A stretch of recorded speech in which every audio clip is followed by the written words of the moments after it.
Hello, wrestling fans of the world, and welcome to another edition of your favorite wrestling talk show, Ring Respect Radio, right here on the Video Bros Network and as well on our new home with Backbreaker Media. My name is Bobby Munson, and I am joined, as always, by the host. He is Papa Smokes, the man with the angelic voice. How are you doing, Papa Smokes? I'm doing good, Munson, and how all you wrestling people doing out there? I hope everybody's doing well, keeping safe, and having a great time watching some wrestling and tuning into our show. If you are tuning in right now for the very first time and you haven't before, we're going to have you go ahead and click the subscribe button down below, turn on the notification bell so you know anytime we release new material right here on the Video Bros Network. While you're at it, head on over to Backbreaker Media and check us out over there on Twitch, on Podbean, and on also their YouTube channel. Make sure to subscribe to all the channels for Backbreaker Media and follow them on all social media as well. As I mentioned, this is a wrestling talk show, and we are here to talk about wrestling. We've got a lot to talk about here today, Papa Smokes. We are going to talk about some of our favorite wrestling as we come along here. But first, we're going to talk about a man, a legend of the wrestling ring, who passed away on us.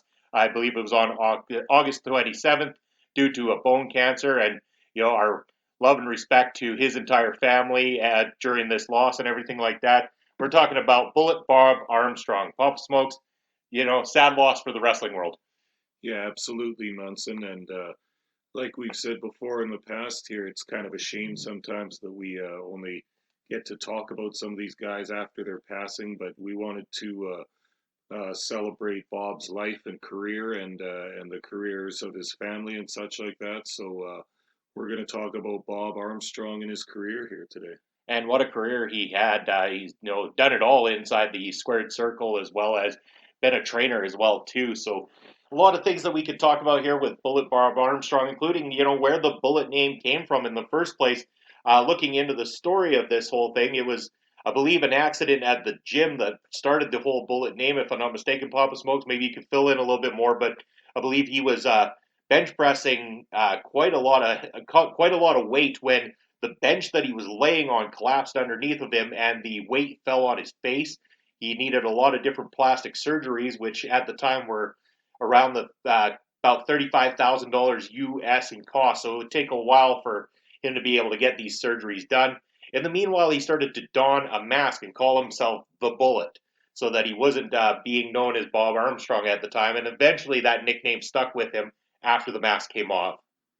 Yeah. As I understand it, Munson, I believe he was performing tricep pullovers with a big dumbbell, and that's what fell on his face. He nearly lost his entire nose before they reattached it. So some horrific injuries to his face, and a lot of people said he never looked the same after that.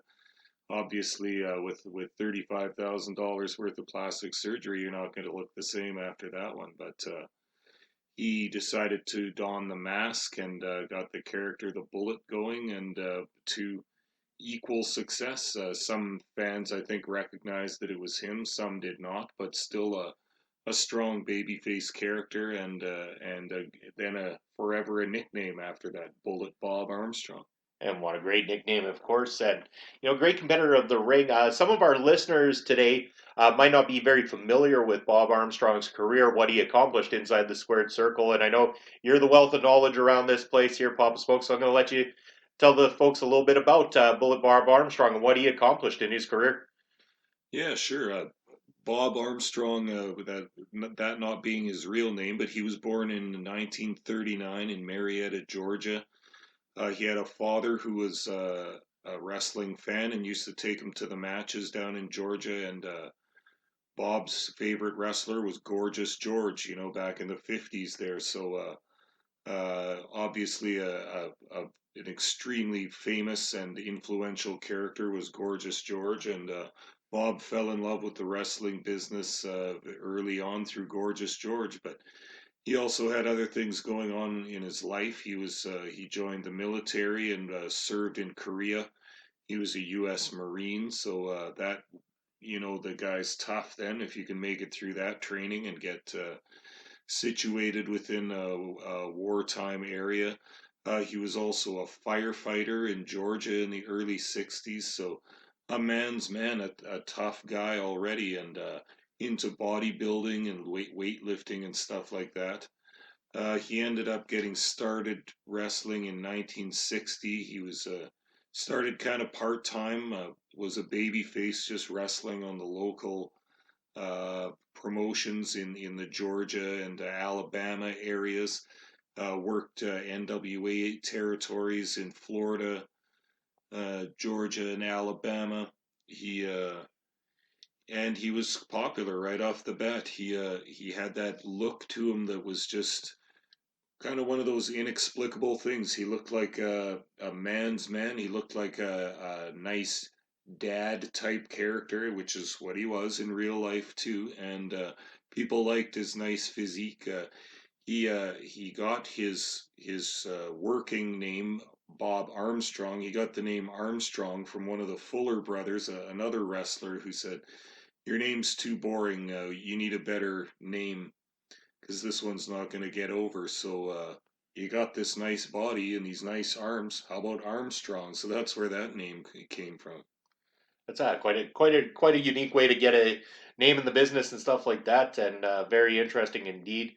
Bullet Bob Armstrong. Aside from that part of his career, also, modern day fans might know that he has been inducted into the WWE's Hall of Fame in 2011. So if you want to get a glimpse of a little bit of that, I'm sure that the WWE Network would have plenty there as well too. But there's a lot more research that I believe people can do just going online and going on YouTube, especially. I mean, if you guys are ever wanting to reach out to Papa Smokes and I, glad to share any information that we have, any matches that we come across, and doing our research and stuff like that. That we spend a lot of our times actually watching classic wrestling and stuff like that to get to be more familiar with what we grew up loving and stuff like that. You know, but Bullet Barb Armstrong, not just a wrestler, as you said, he also had many other professions outside the ring, and inevitably became a wrestling trainer as well too. Yeah, not a surprise. He was an excellent technician in the ring. I don't think that, like, I always watch some of these old matches kind of thinking or wondering what modern fans or young fans today would think. I really don't think his style would have gotten over as a pure baby face today, just because many things have changed throughout there. Bob never used a gimmick aside from the mask as the bullet, but his character, so to speak, was just who he was. He was a dad and a husband and a father, and he liked to work out a whole bunch, and he was just a good guy. So audiences took to that. Bob Armstrong also had the very strong promo skills too, and was very great on the mic, and he had a way of bringing the fans into to his convictions and his beliefs and his love of wrestling, and the fans just bonded with him so closely, and he was an immediate hit right off the bat as a what they call a white meat baby face, I suppose, a good guy that never cheated or anything like that, and he was popular right off the bat. But I often wonder if there's not much room for that kind of a character left in wrestling anymore. So many baby face characters like to kind of walk the line between heel. Everybody since Stone Cold Steve Austin wants that kind of a pop to be a little bit of both, and but Armstrong just wasn't like that at all. He was a wrestler of the people and of the fans, and they loved to love him all the way. And then he went ahead and actually trained. We keep talking about being a dad. He trained his four boys to come into the wrestling world as well too. Uh, some people might be very familiar with a couple, maybe a few of his sons, but I think that maybe we should talk about a few of these guys here and see what we can bring to the fans listening into the show today, Papa Smokes. For sure. His oldest son was named Joe, but in his wrestling name was Scott Armstrong. He was a moderately successful wrestler, not nearly so much as his dad, but went on to future fame with WWE as a referee and then later as a backstage producer and all that. I think Scott Armstrong has been refing up until this year, up until COVID time, if I'm not mistaken. I think he might have been one of the people that was furloughed, as they say, when operations slowed down during the COVID crisis. So, yeah, a long career, a guy that's in his 50s, probably late 50s now, but it's also a healthy workout guy and still working as a ref in the biggest company in the world. And I believe he was actually the referee in the main event, the title match at WrestleMania 25, if I'm not mistaken, as well too. So a huge highlight for his career as well there. And yes, a very long career that he had with the WWE as well. Like you said, maybe not on the level that his father did as a wrestler, but very respectful as a referee and a producer. So then moving on from him, let's talk about the next son. Yeah, the next oldest son was named Robert, but his wrestling name was Brad Armstrong. I think everybody thought he was going to be the one to eclipse his father's success. Uh, I remember as a kid knowing Brad Armstrong as a wrestler before I actually knew the dad Bob. But Brad had the look. He was handsome. He had the great athletic body. He learned wrestling from when he was a young child and was just a technical wrestler, a technician, completely smooth, completely fast, completely believable in all aspects of the of wrestling. He wasn't as strong on the microphone as his dad. It seemed like Brad was another character that didn't really have a gimmick, so to speak. He was just a guy. He was who he was, Bob Armstrong's son. But he seemed like he was a little bit uncomfortable on the mic in front of people. Never really was able to give one of those fiery, from the heart promos that can make some people's careers. And it's kind of a weird thing too. He never really made it big in the business. He made it big. He was in WCW, and I think he might even had a cup of coffee in the WWE as maybe preliminary talent. But with that look and that body, he really should have made it bigger. But he didn't, and he was also the one that died young too. I think he was 50 or 52. He was found dead in his home of an apparent heart attack, and the wrestling world was crushed when Brad Armstrong passed away young like that. No one could have possibly suspected that. And I believe, if I'm not mistaken, he was also named PWI's most underrated talent around 1986 or 87, somewhere around there, if I'm not mistaken.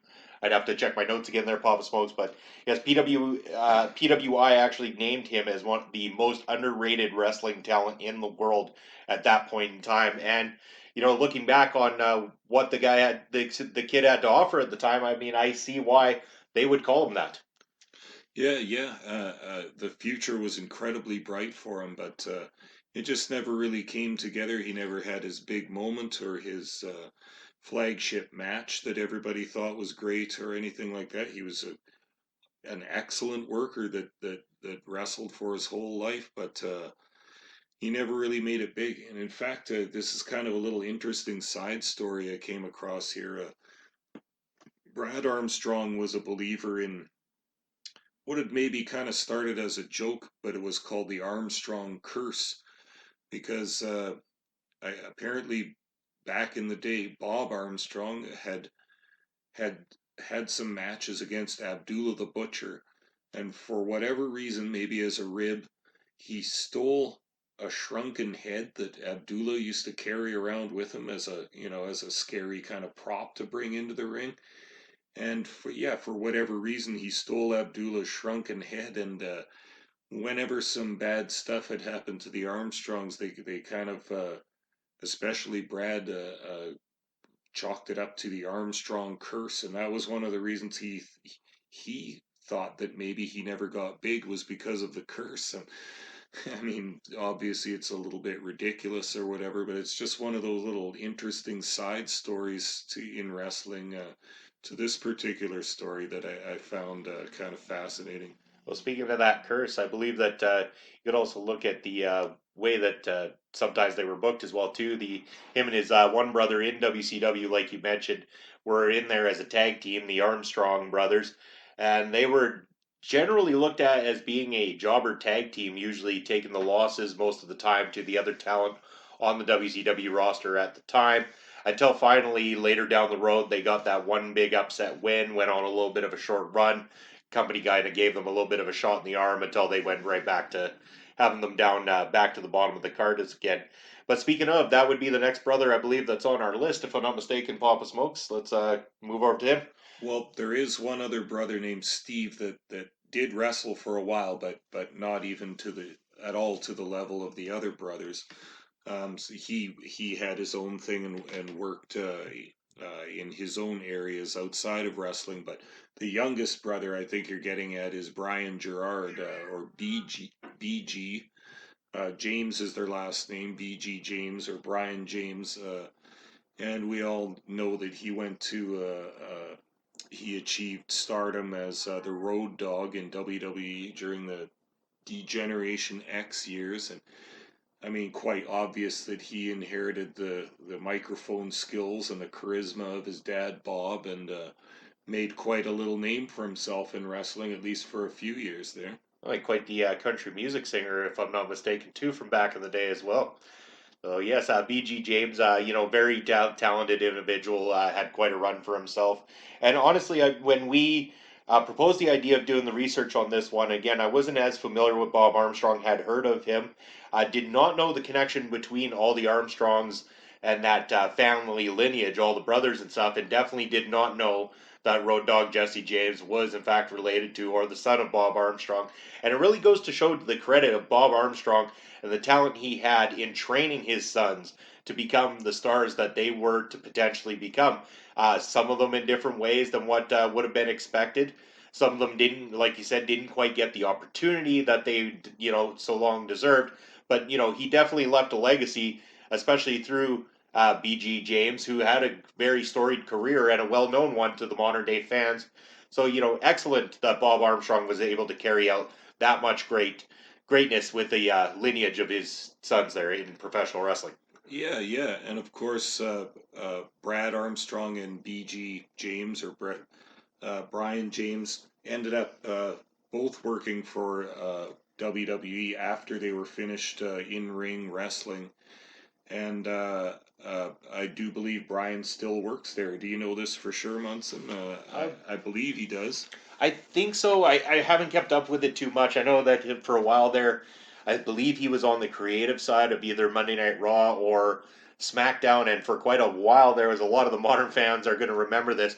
They were quite disappointed and pointing fingers at him in particular for the way things were being booked. Again, I'm going to go out on a limb here and say that I can't say that it's necessarily BG James or any of these guys that you think that are actually creatively running your Monday Night Raws, your NXTs, your SmackDowns, and stuff like that. These guys are being, they're being choked when it comes down to the booking angles and stuff like that. They probably have some great ideas, some stuff that you could throw out there would be excellent, be interesting. People might like it. But again, this is a publicly traded company. This is a company with a certain image to uphold and everything like that. And at the end of the day, there's one man that's calling the shots. And that's Vince McMahon. And whether you like it or not, that's who's making the end decision, not BG James, not anybody else that's on that creative team. So again, everybody who ever thought that he was responsible for the bad booking and stuff like that, you're pointing the finger at the wrong person. Yeah, I think you're right about that too. And like you say, WWE is a corporation now. It's a publicly traded company, and they make most of their income through TV deals. Therefore, the TV product is the most important thing. So what McMahon has been doing for the last, I'm going to say 10 to 12 year kind of period, something roughly about that, is his creative is he doesn't have a one man booker like most territories do, one person that makes all the decisions, right or wrong, but it's one guy running it so that every decision gets made, yes or no. He hires TV writers now. That's what his creative team are. So aside from a couple people that might still be with creative, such as Bruce Pritchard or Pat Patterson, I think that a lot of the writing is just done by TV writers. They're trying to make a compelling TV show, not just for wrestling fans, but for people that want an entertaining TV show to watch. Hence the increased amount of cinematic matches. hence the ridiculous angles that go on for months and months, and then sometimes get resolved and sometimes disappear. And but yet there are just quite frankly less wrestling people making the big decisions in WWE than there used to be. It used to be all wrestling people making those decisions.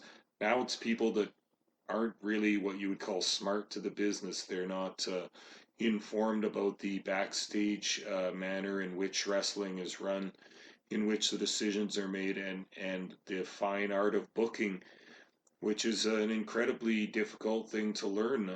You don't just pick up a book and read it about booking wrestling matches. You have to have someone teach you how to do it, all the reasons why you can do certain things, why you want to not do other things, and someone that understands the business of wrestling inside and out. And I just think that some of these big companies like WWE and AEW have less and less knowledgeable wrestling people in their creative and in their business offices, and therefore sometimes the product doesn't make sense from a wrestling standpoint.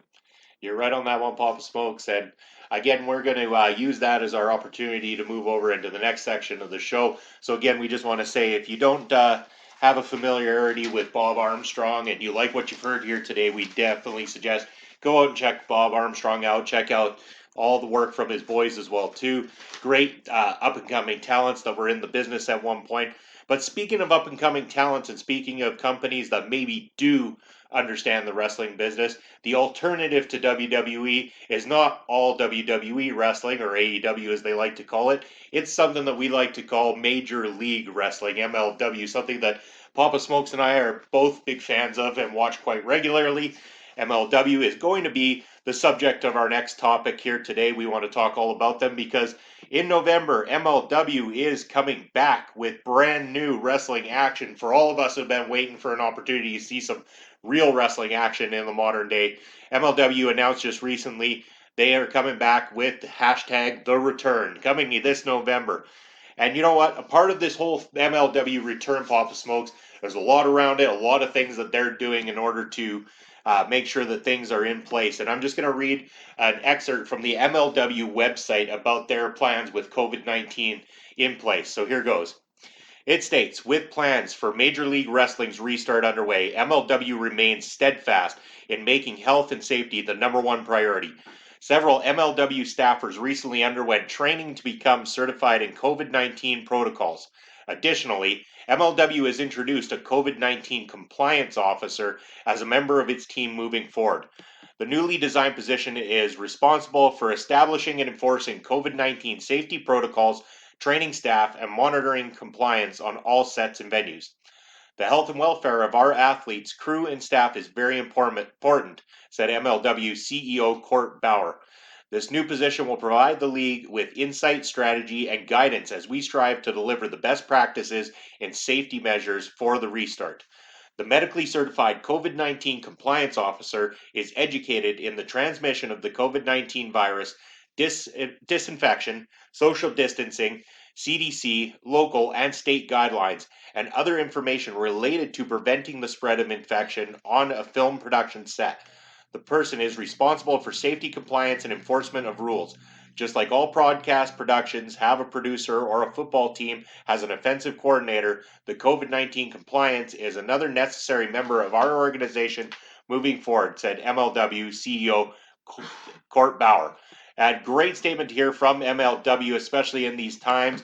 A lot of uncertainty has been, put out there, especially with guys like WWE, AEW pushing forward with shows with no fans, not maybe necessarily having all the best practices in place. It's definitely a breath of fresh air to see a company come forth and say, hey, look, we took a step backwards. We decided to come up with a big business plan. Here's what we're going to do. And shit, if they didn't come back with a great plan here, Pop Smokes. Yeah, I got to agree with that. It's isn't it refreshing to hear of a company that's going to take some care for their staff and performers by not just forging ahead with their plans. I mean, I understand that the big companies that have TV deals and contracts need to fulfill they're part of the contract for content and such like that. But some of these smaller companies, such as MLW and the NWA, are had to press the pause button, and they're losing money. We've all heard that the NWA is basically on life support these days, and having some of their talent roster rated by other federations and such. But I have a healthy respect for those companies that took that road to maintaining the safety of their staff, performers, and fans as well. And I could we be seeing a glimpse into the future here for lots of businesses that might have to hire a person, a specialist too, that can ensure that anti-COVID protocols are being observed throughout the entire business. I think this is something that we might see a lot of in the future. It's huge for the PR for MLW for sure, especially when you're coming back after all this time. You want to come back and make an impact, and that's what they're definitely planning to do.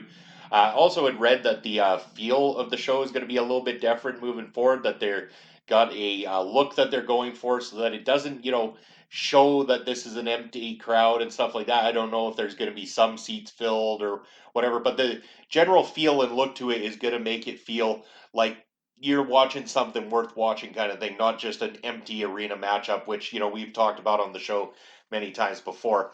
But, one thing the fans might not be familiar with is maybe just the road MLW has had in order to get to where they are today, Pop Smokes. I had to do a little digging myself, I'll be the first to admit. MLW for me has become something I've become interested in and started watching in the past, you know, year to 2 years kind of thing that I started catching up on. I knew of their existence before, I'm not going to lie to you. I heard about them in the early 2000s, just never really had the resources at the time to check out their material. Now, gone back and had a look at it, especially now that they've started releasing some of the MLW Underground footage, which we'll get back to in a second here.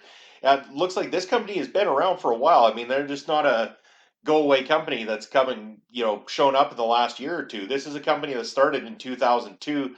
Court Bauer, I believe, was a writer for the WWE at the time, and when he left, he wanted to create a new company that focused on the hardcore style of wrestling that was going by the wayside, that ECW wasn't allowed to do anymore or anything like that. And a lot of that former ECW talent actually came over and helped MLW kind of kickstart their whole show into the beginning.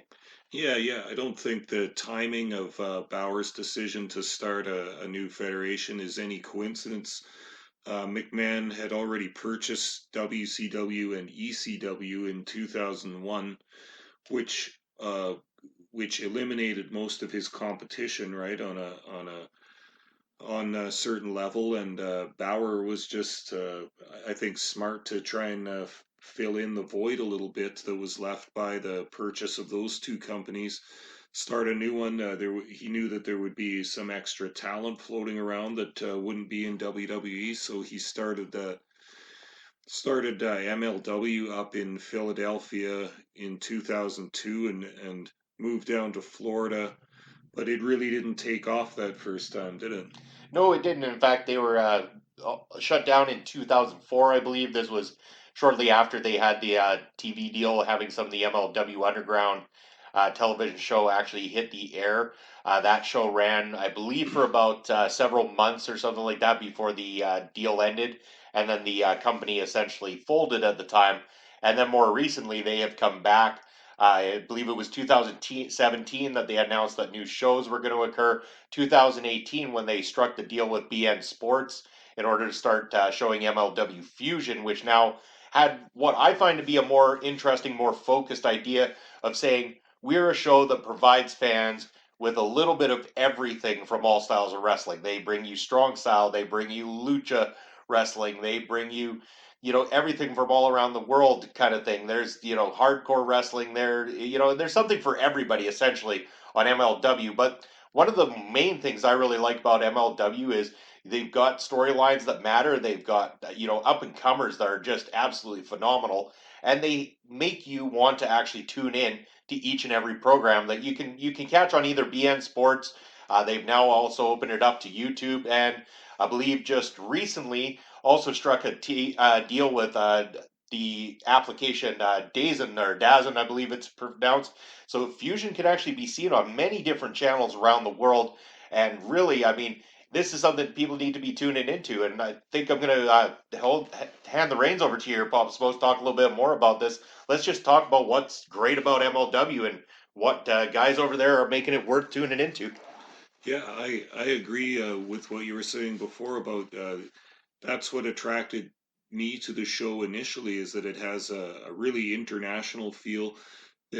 Bauer has got that working relationship with Lucha Libre Triple A out of Mexico City, so they've been doing shows and trading talent.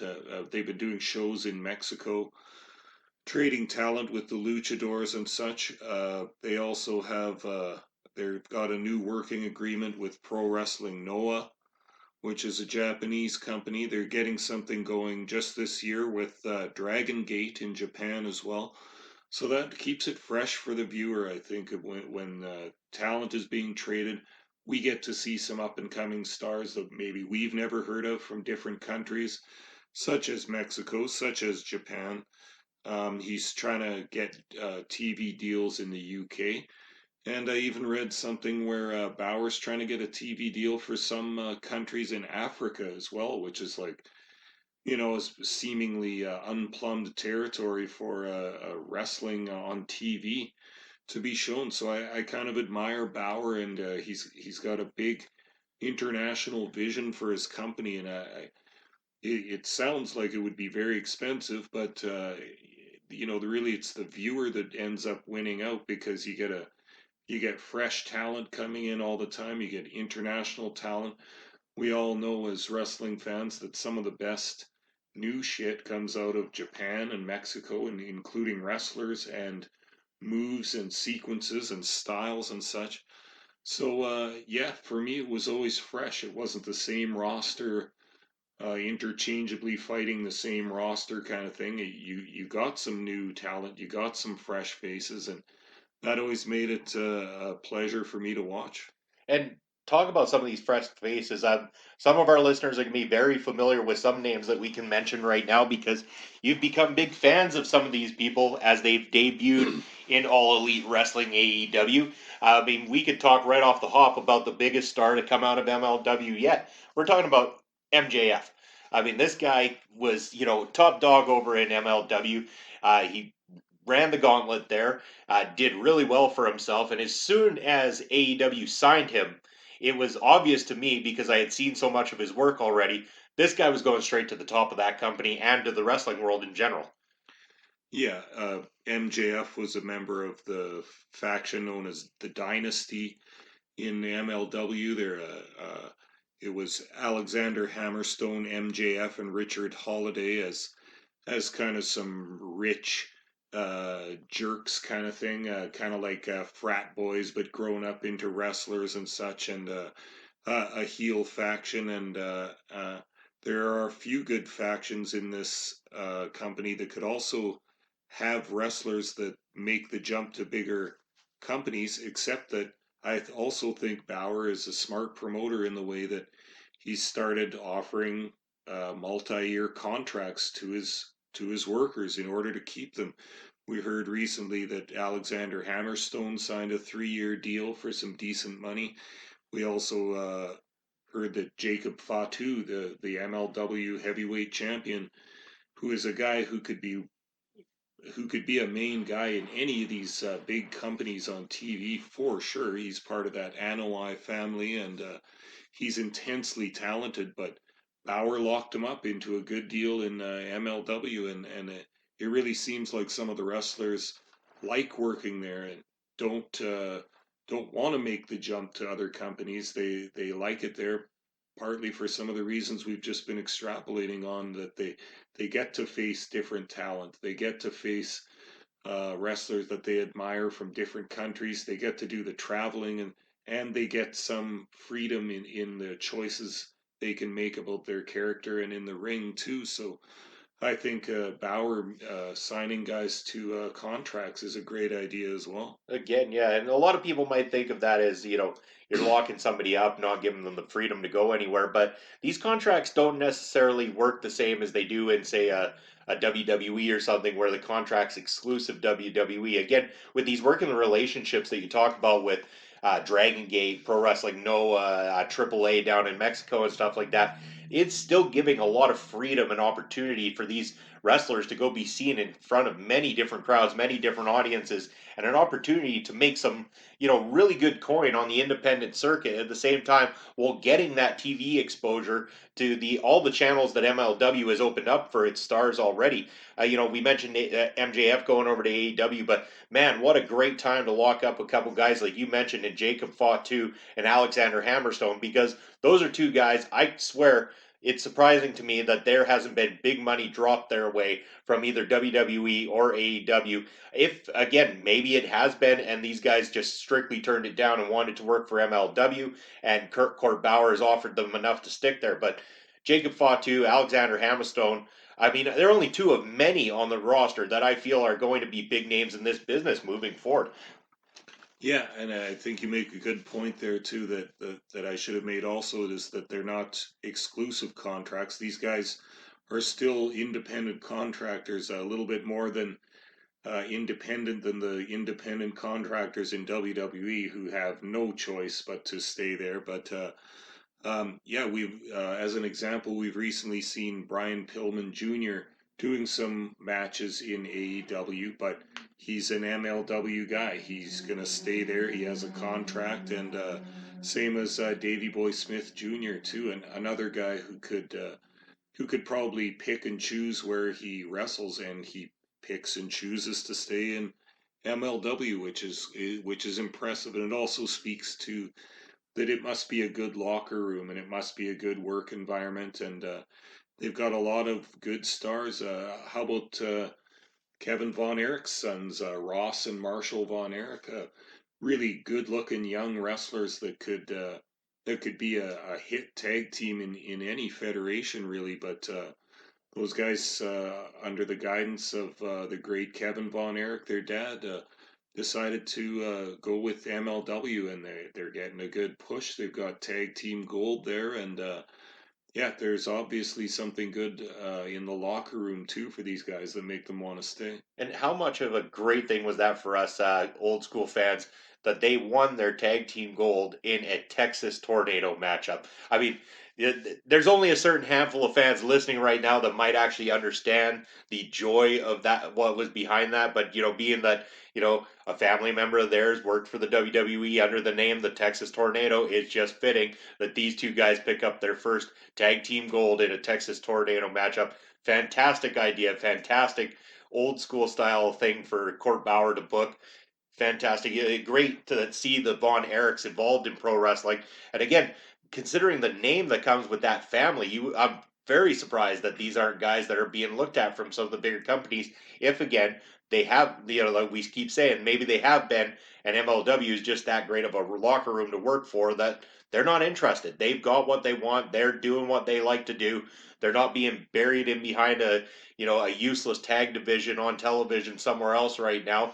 So they're being made to look like the stars that they deserve to be made to look like any Von Erich should have ever been made to look like. Yeah, that's absolutely true too, and I think along with some of these young guys that Bauer and MLW are bringing up, they're scouting some of their own young talent to bring in, which is of course necessary for every wrestling company to survive. But he's also smart in having some veterans around too.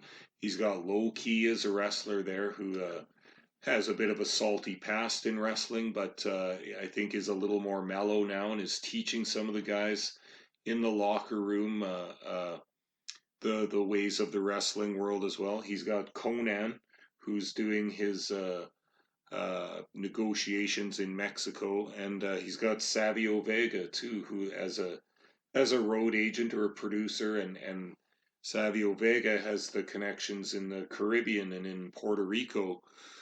So they have that side of it too, which just furthers the kind of international flavor of the company, but also having some veterans in some key positions there too to help bring up the young guys, to help everybody so that their ring work is good, their microphone work is good, their matches are being agented very well, and I just think it's a great idea to get a couple of established veterans in there just to help out. And it's not just the wrestling talent that's involved there that's really good as well too. And I mean, I'm gonna probably get corrected on this name as well too. I believe her last name goes by De La Renta, if I'm not mistaken. I Yeah. forget the first name, but man, is she marvelous on a microphone. Selena De La There Renta, we yeah. go. Yeah, they've been using her as kind of an authority figure, GM sometimes, but she's also kind of like a manager of factions sometimes, and very young lady, 20, early 20s, 22 or something like that, but marvelous on the microphone, a very beautiful young lady as well, and just she gets wrestling. She does an excellent job in her position, and she's also been doing, she's been producing and directing episodes of Fusion as well at that young age. So they've got a real blue chip stock right there in Selena De La Renta, too. And then also you've mentioned about some of the experienced guys there as well too, and I did think being that we're from Canada, it'd be hard for us not to mention that Teddy Hart has had his share of matchups at the top of the card for MLW as well too. And I mean, I like to say experienced because Teddy Hart himself has been around a lot longer than I'm sure a lot of the fans listening right now would understand. And again, like not locked down to anything with MLW because we've seen Teddy Hart actually up here in Canada, especially here in Western Canada, for some absolutely mind blowing matchups that he's had with some of the roster guys who we're familiar with up in our end here. Yeah, yeah, Teddy Hart. I'm not sure if he's active as a wrestler at this time. He's got some stuff going on in his personal life, I think, but he was part of the Heart Foundation faction with Brian Pillman Jr. and Davey Boy Smith Jr. So just another neat faction that brings the past and makes it new again. There was another thing I liked that MLW did last year. Speaking of making the old new again, did you ever watch the Opera Cup?